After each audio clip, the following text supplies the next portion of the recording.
All right, everybody, welcome back to Beans No Ball. Wild card weekend has just wrapped up as we start recording this. What a weekend of football. I mean, we've been used to, some duds, some good matchups, but let's be honest, these last two that we got, the last two primetime ones weren't the greatest, but I mean, regardless of anything, some phenomenal action throughout this weekend. Just kick it off right away. My Rams kicked off wild card weekend with a game that was a lot closer than it should have, plain and simple. Yo. Hats off to the Carolina Panthers. We're seeing, the 8-9 playoff team, barely sneaking in by the skin of their teeth, winning the putrid NFC South. And hats off to them. Hats off to that defense, at least throughout most of this game. Pretty much the second and third quarter, locking it down. I mean, putting putting Stafford in really tough positions. I mean, picking out Matt Stafford, obviously only those 8 interceptions throughout the regular season. They had two against him in the regular season. Get another one off him here. Mike Jackson, game of his life too. I mean, the broadcast was saying it over and over again. What a factor he's been. I mean, just overall, this secondary was hovering. I mean, they were putting a hurting on him. And we see the hit that sure dirty hit, say what you want, but the hit that they got on Devontae. Devontae was struggling to make catches throughout this game. So it was, I mean, great to see. I mean, even Puka. I mean, despite, 111 yards on 10 receptions and that touchdown and a rushing touchdown too. Can't forget to add that. He was streaky in this game too. He had his moments, came up when it mattered most. I mean, Puka, the guy that makes catches 99% of people don't make, and he drops the easiest one that he's ever gonna get, an easy walking touchdown to end the half. It's just one of those kinds of days. And I mean, apart from that interception for Matt Stafford, you know, he locked it down. I mean, there was that little while that he couldn't make a completion to save his life, but locked it down. Three total touchdowns, 300 yards. I mean, got it done. Especially, I mean, to snatch the Panthers' hearts at the end that drive when he goes and tells Devontae, just cinema, just a phenomenal touchdown to Colby Parkinson. But I mean, can't reiterate it enough. I mean, Bryce Young stepped up when it mattered most. This offense stepped up when it mattered most. I mean, hats off to Carolina. I mean, this isn't going to be just a one and done year. I mean, they're building something special in Carolina for next year.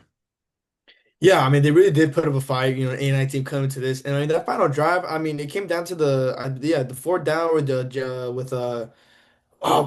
number 15 on Oh the my God. Panthers. I forgot his name. Uh, Horn Jr. Yeah, Jimmy Horn Jr. Jimmy Horn Jr. with the drop It's pass. a tough read. I know they're saying Yeah. he stuck it and you got the first down, but I mean Yeah, it's a I mean, it tough was read it to be was it honest. was it was slightly thrown just a little It bit was lower. underthrown, plain and It was simple. a little underthrown. He could have Yeah, adjusted, but but I mean, just with oh the with the timeouts with no timeouts, and then where I was in the position, probably no, would they have had been a all little. three timeouts. Oh, excuse me. Yeah, with all three timeouts with the catch, that comeback could have been doable, honestly. But like we've been saying, at the end of the day, it just came down to the experience, and Stafford got it done when he needed the most. But the defensive side, that secondary is still much of a very liability. I mean, one example, Quentin Lake, he had his ups and Nah, downs, hey, but they were I mean, targeting him. They Quinton. were targeting him. They were No, targeting no, him, Quinton and was the one who majority of actually the locked part. down. You want to single people out? RB, I mean, Kobe Durant, that PI in the end zone that kept that drive alive. And Emmanuel Forbes, I'm done defending him. Time's up, buddy. I mean, everybody. I mean, Jalen Coker was getting it. The one guy to get it done was Jalen Coker. So I mean that's something to see. Jalen Coker really hasn't been putting up any production throughout this whole season. So I mean, that's just one of the eye openers to see on there too. But as we said, the Rams, they moved on. They still got the pieces around that defense. It's gonna take a little bit more regrouping, especially for a performance like that. But the Panthers, I mean, they put up a fight. That's all that matters. And Bryce Young, he's looking like the guy. Pretty much, I'm very certain the Panthers, they're probably gonna tag him or pick up his fifth year option at that point. But I mean, this is just a simple start to what's going to be in the future for Carolina. But moving on with the Bears and the Packers, and again, this game was just cinema. I mean, when we thought it was over with the Packers having that huge lead in the second half, and then Caleb Williams literally just flipped the switch and bounced back. Against a really division rival like this. I mean, Jordan Love in the first half, I mean, he was just perfect.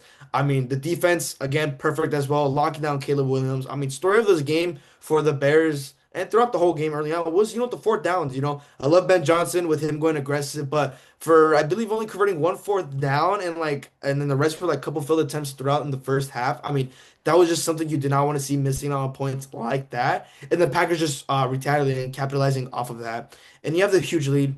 Jordan Love's looking good, even with Josh Jacobs not getting a lot of productivity, which obviously, the defense helped a lot with the turnovers, the two interceptions from Caleb Williams, set up in better field position. Romeo Dobbs, again, great game, 124 yards, one touchdown. Matthew Golden, someone who's been very non-existent this game. I mean, he had a good game, but in the loss when it really mattered. But second half, it was all Bears game. I mean, Caleb Williams finished off 336, 261 yards and two touchdowns. Really, really Iceman, just really getting done in Soldier Field. And then his connection with Colston Loveland, him, clutch time. That's a really good duo coming in for the next couple of games in the playoffs. Is the Bears make it far? That is going to be a duo to watch for Colston Loveland. Him finally having another big step up in this game, especially from the production he's been having late in the season. But overall, really great game for the Bears bouncing back from this one. I mean, to be 2-1 against your division opponent this season, I mean, it's a great sign to see. I Ben love it, Johnson but didn't lie. He said he was excited to beat Matt LaFleur twice in the season. He ended up exactly. doing it.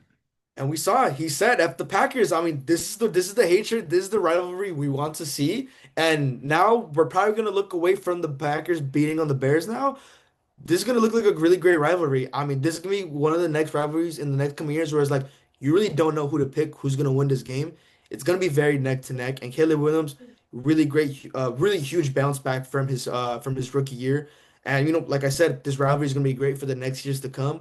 Caleb Williams just proving everybody wrong, the Dodgers wrong. But you know, moving forward now with your guys' Rams, which we'll talk about in the Yeah, we'll future. get into that in a These little bit. these games But like yeah. this, these slow starts, this absolutely It's cannot gonna happen at be all whatsoever. it's gonna be hard for and like I Yeah. said, we won't even get into it now, but like I mean, yeah, it's something that they're saying, how long are you gonna write it out?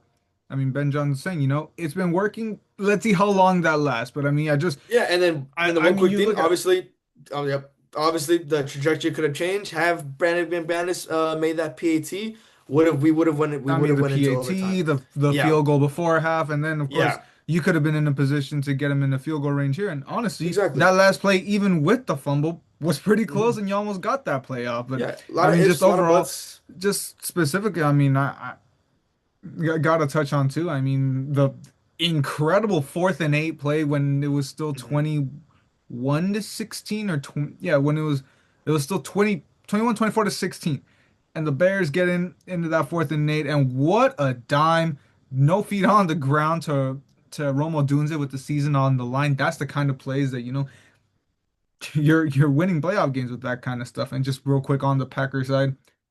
Reports saying that they're nearing an extension with Matt LaFleur. I would have expected Oh boy. after all this time you're probably moving on, but I mean we'll see in the coming days. Maybe by the preview we have another bit of news to get out. But Mhm. let's move it on to the Bills and the Jaguars. And again, what a game. Another one of these that comes down to the final play.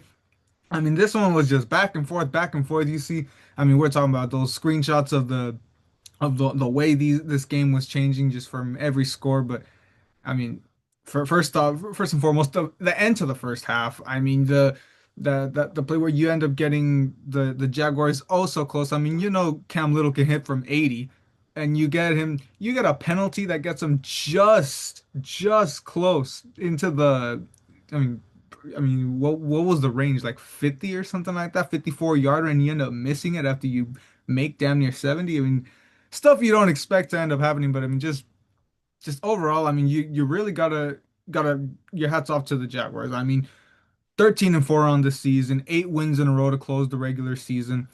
And Trevor Lawrence balled out. Now I know there's those interceptions that really hurt. The one in the first quarter, and then of course the one to close this one out. The one to close this one out. I mean, I'm seeing a lot of hate on it. And sure, maybe it wasn't the greatest read, but it's a tip pass. I mean, you can't ever put that on a quarterback. Just the performance alone. I mean, 200 yards and the 3 touchdowns outside of those turnovers. Parker Washington. I mean, again, we talk about Jalen Coker. This was a coming out party for Washington with those 107 yards on 7 receptions and a touchdown himself. The run game is what was to be desired, and that's what we ended up talking about in that preview. James Cook was going to be the one to be the one. Now, realistically, that didn't end up being the case, but the Jaguars' run game was the one that was held a little bit more in check. I mean, at least you were able to hold them in check on either side for the most part. But Josh Allen got it done when it mattered most, and that's the important thing. I mean, specifically in that last drive. I mean, the tush push that got you like 10 yards to get you in prime position. Now on the back And they end of wanted it, to there. ban it. They wanted to ban it, and I mean, now look at them. They've since I they've been mean, using it, look, it's been a you high want to success ban it, rate. but if you can work Yeah. with it while it's still legal, Mhm. then okay, make Yeah. it work. But yeah, you you see, and yeah, on the back end of that play, the Jaguars probably realizing that they need more time. They're going to score anyway. You might as well pull them into the end zone. But still, I mean, just overall, I mean, this is one of those legacy defining playoff wins for Josh Allen. His first road playoff win in his career, just one of the more gutsy ones. The broadcast was saying it all day. Whoever won this game arguably has one of the better shots of coming out of the AFC, and we see that. I mean, we've been talking about it.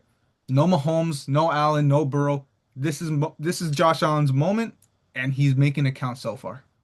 Yeah, like you mentioned, Allen's first road playoff win. This has also been the first road win for the Bills in this postseason since the 90s. So pretty long time, putting that finally into existence now that it's here too. But yeah, like you said, and what we've been saying before, like this is the window for Josh Allen. I mean, those three guys are not here to ruin that. This is the window for Josh Allen to finally win it all. And I believe if he can't get it done this season, it's probably not going to happen in two. Especially now for the next game with the Niners and the Eagles with the Niners. This is also their window to finally, to hopefully, not hopefully in our case, but this is also their final window to probably, hit and win the Super Bowl here too. But coming out a win against Philly at Lincoln Field, I mean, this is everything you need to see. Like I mentioned specifically in this game was going to be which quarterback is going to get going first, which quarterback's going to really get going loose. And for the most part, it was pretty much neck to neck for the most part. I mean, Brock Purdy, he was a little bit more efficient in his throws aside from those two interceptions. But this was the story of Philly and Jalen Hurts. And I've been saying it this whole season about Jalen Hurts. Philly fans will look you dead in the eye before and tell you Jalen Hurts is top five. We've been saying it already. I can go on my huge rant, but we've said it before. Jalen Hurts couldn't get it done when it mattered the most. I mean, 35 attempts, only 20 completed passes for 168 yards, and I mean, just one touchdown. You're looking into the statistics side. He didn't complete a pass 15 yards or more. Jawan Jennings, wide receiver, by the way, 1 for 1, 29 yards, one touchdown to McCaffrey. We've seen this play happen before, and people Super forget Bowl Jawan 58. Jennings. Yeah, we forget Jawan Jennings was a four-star recruit as a quarterback. So I mean, he's able to throw, but the fact that he got a touchdown pass and a pass over 50 over Jalen Hurts, And took a that's roughing something to the say no. passer, by the way. Yeah, and exactly. I mean, he did everything in that one play the Janitors did the whole game. And I mean, like I mentioned, the Eagles defense, they were stepping up. They picked up Brock Purdy twice. Unfortunately, that offense couldn't produce. Like, yes, you have Kevin Patullo, who has been abysmal again at play calling. But again, Jalen Hurts, he's also been making a lot of questionable throws. AJ Brown was held to 25 yards. You cry that you don't get the ball, and you finally get the ball, you drop, and you cry more again. Without said and done, this is probably AJ Brown's last season in Philly. His relationship with Sirianni is just not looking too great there too. And everything, you can rely on Saquon to keep going up the middle, rely on Hurts to one throw. Doesn't happen. I mean, you can't keep relying on Saquon. Like, yeah, he surpassed 100 yards, but for what if Jalen Hurts can't get it mattered done? I mean, the four verts play on the fourth and down, throwing it into triple coverage. On I the mean, we final saw play of that the too. I season. mean, Patullo, even in that moment, he didn't know what he was doing. I mean, Sirianni looked Yeah. at him like he was an idiot. I mean, just in general. I mean, yeah, he just left it on Jalen Hurts, and that's why obviously Patullo won't be back next year. Yeah, and as a Philly fan, you better hope the first thing how he does I'm is get rid honestly, of I'd be Patullo. concerned that he's not already gone. Yeah, yeah. I mean, you better hope he does it, right? But aside from the Philly slander, which I did enjoy, the Niners, Brock Purdy, aside from those two interceptions, I mean, he was laying it down. And I mean, George Kittle also, we thought him going down was going to be a huge factor, to his Achilles. Obviously, hate to see it, rest up for Kittle for a speedy recovery. But I mean, your old boy, Demarcus Robinson, he was one of the factors in this game, 111 yards and one touchdown. McCaffrey again getting it done in the receiving and not too much on the run game, but the receiving really has stepped up. I mean, the Niners, you coming into Lincoln Field and you got it done. Big thanks to that defense and big thanks to Brock Purdy for stepping up late in the game when it really mattered the most. Yeah, absolutely. I mean, yeah, exactly. I mean, we already said it enough. I mean, we've said it ad nauseum for this Eagles team. I mean, it's just been a crazy follow-up for this offense. I mean, it looks like Kellen Moore was that pivotal for this offense, and I don't know. There's going to be a lot of changes in Philly moving forward into Yo, next season. And as for San Francisco, I mean, no matter the dark magic that they get with these injuries, they still continue to. I mean, yep. we see the makeshift defense that they've had to work with. I mean, Now they're Robert on to Saleh, Seattle, man. Robert and we're Saleh, again, he's working magic. exactly. He's getting another head coaching job, no Yeah. doubt. We'll get into all of that stuff moving forward. But I mean, let's move into. I mean, now, this is when it kind of starts toning down just a little bit, but I mean, this is arguably the worst of the bunch. The Chargers fly all the way cross country to New England to get a whopping 3 points. We know another LA team that flew cross country against the Patriots to get 3 points. We don't have to get into that. But of course, I mean, we can't even say playoff Herbert at this point. I mean, to be fair, nobody's performing in this O line. I mean, not even, I mean, for someone, not Drake May, not Matt Stafford, not any of these guys. I mean, we If only he had a great online. If. It's I a mean, lot of hey, ifs with look, Herbert. we're not putting on Herbert this time. Let's be completely honest. I mean, what is he gonna do? I mean, you don't no Joe Alt, no Rashawn Slater, and sure. I mean, I don't want we know PFF isn't gospel, but I mean, let's just be Hmm. honest. I mean, you got literally last place at every position PFF grade wise at the O line. I mean, it's gonna be hard to get really anything going for the Chargers with a league worst O line. But I mean, for what it's worth, I mean, we see. I mean, there just wasn't a lot of offense. I mean, he just had nothing to do. I mean, we really just had to get into. I mean, overall, I mean, even the Patriots side didn't have a lot of offense. I mean, Drake May's game wasn't great. All his, I mean, he kind of did pad the stats a little bit at the end when it was pretty much over. Had a one good drive that made his stat line look a little nicer. He did have that other interception, which again, not his fault. Was a tip ball.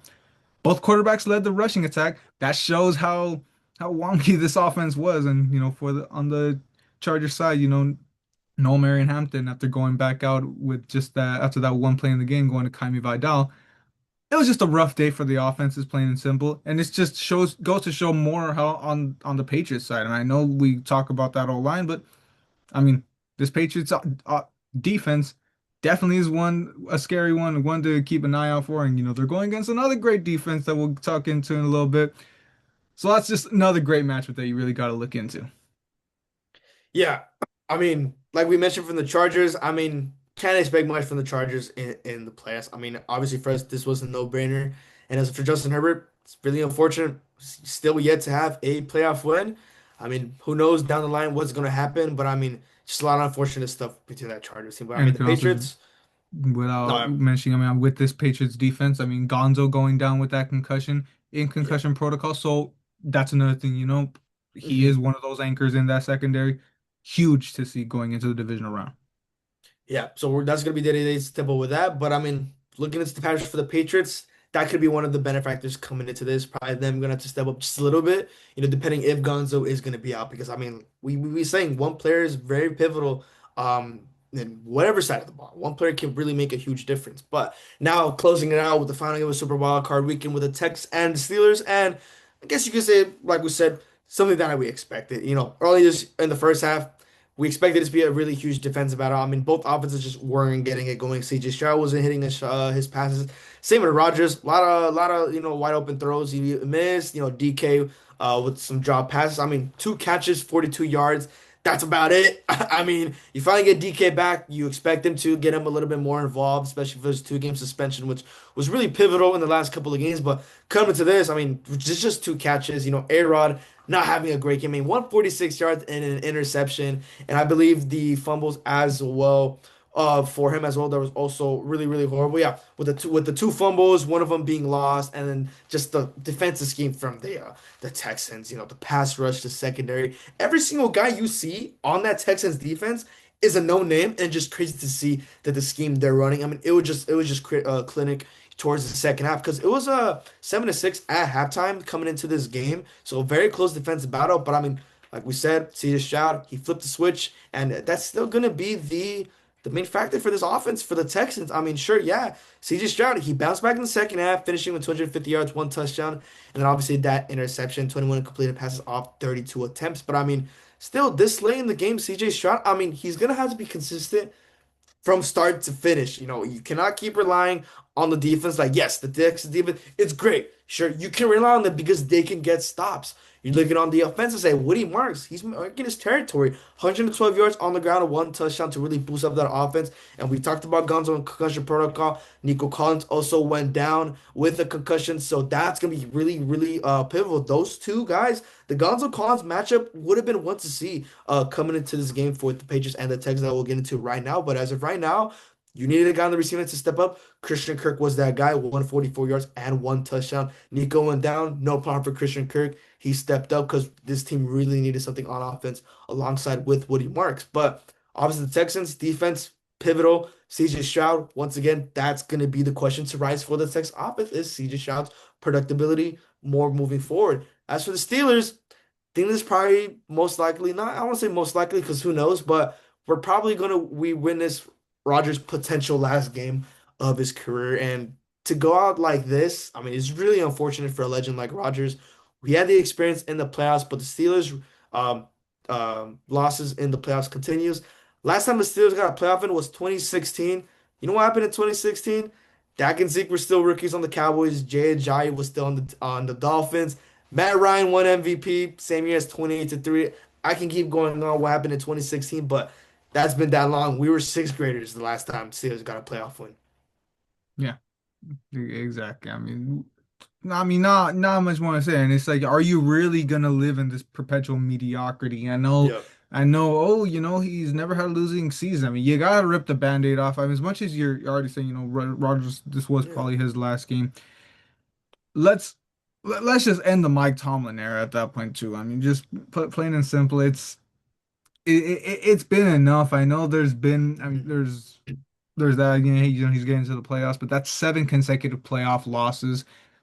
I mean, they barely sneak in, and it's predictable what's going to Exactly, happen. because Like it is you, because like it's this a can't keep mediocre team happening. that's Yeah, you're like this not bad can't keep you're happening. not bad enough to get a good draft pick. You're not good enough to contend, and that's Yeah. I mean the perpetual mediocrity that you're leading a generational player in TJ Watt. I mean, for his sake too. I mean, these defenses that they get Mhm. held back by a lot of these offenses ever since Big Ben. I mean, who have these guys had? I mean, sure, Aaron Rodgers has probably been somewhat the cream of the crop.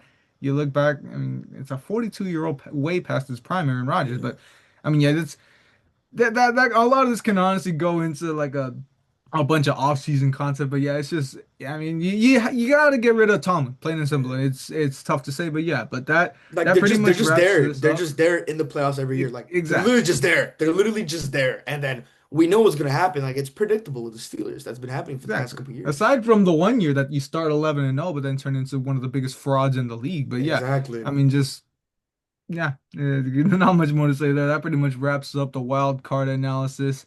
Take a quick look at how the bracket is shaping up. And Christian, we went 6-0 in these picks. I mean, if you're trying to figure out, I mean, figure out your parlays, figure out anything, I mean, hit us up. This This is playoff we're hitting generational. right now.